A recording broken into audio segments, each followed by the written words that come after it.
YS Jaganmohan Reddy గారికి ఏదైనా శాపం ఉందేమో మనకైతే తెలియదు, కానీ దాదాపు తను రాజకీయాల్లోకి రాకముందు నుంచి ఆంధ్రప్రదేశ్ రాజకీయాల్లో ఈరోజు అత్యంత బలమైన నాయకుడిగా రూపాంతరం చెందిన ఈ సెకండ్ వరకు కూడా ఆయన జీవితం అంతా, మామూలు ఊర్లలో భాష చెప్పాలంటే ఆయన బతుకంతా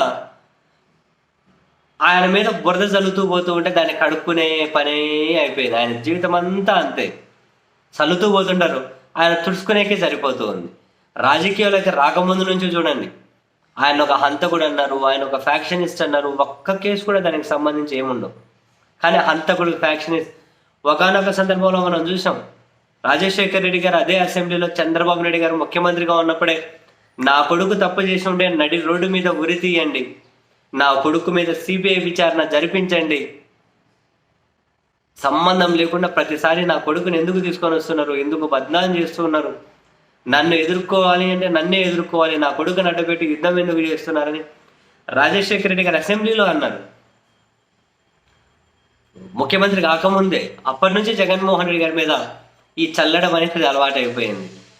ఇంకా 2009లో ఆయన రాజకీయాల్లోకి వచ్చిన తర్వాత ఇంకా అది అసలు ఆ చల్లడం పతాక స్థాయికి వెళ్ళిపోయింది.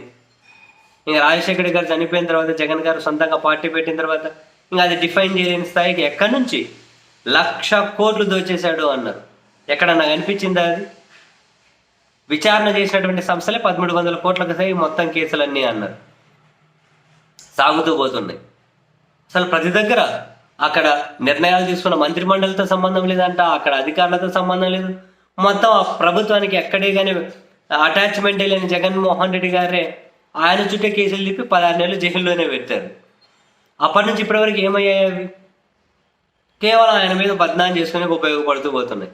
అక్కడి నుంచి మొదలెడితే అబ్బో ఆయన రాష్ట్రానికి అరిష్టం అన్నారు, ఆర్థిక విధ్వంసకారుడు అన్నారు, ఎన్ని అన్నారు, మొత్తం విచ్చలవిడిగా కొన్ని పత్రికలు, కొన్ని టీవీ ఛానళ్ళు వాళ్ళ పుట్టుక దగ్గర నుంచి, అంటే ఆ పత్రికల టీవీ ఛానల్ పుట్టుక దగ్గర నుంచి ఇప్పటి వరకు కూడా వైఎస్ అనే ఆ 2 అక్షరాలు, అంటే మరీ ముఖ్యంగా రాజశేఖర్ రెడ్డి గారు, జగన్మోహన్ రెడ్డి గారు వీళ్ళకు వ్యతిరేకంగా, కేవలం వాళ్ళ వ్యతిరేకంగా పనిచేయడం కోసమే ఆ పత్రికల జీవితం అంతా సాగుతూ పోతుంది.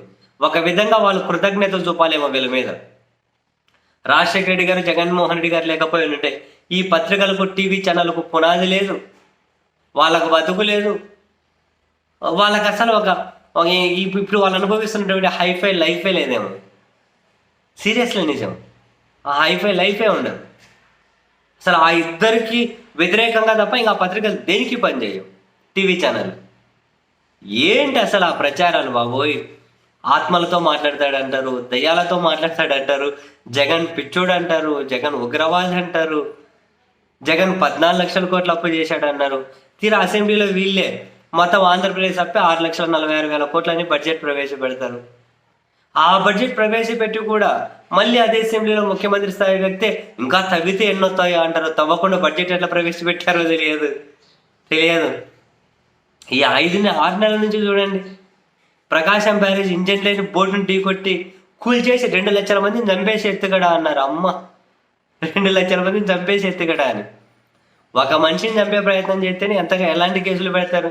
2 లక్షల మందిని చంపేసి ఎత్తుగడ అన్నారు. యాటికి పోయి అవన్నీ?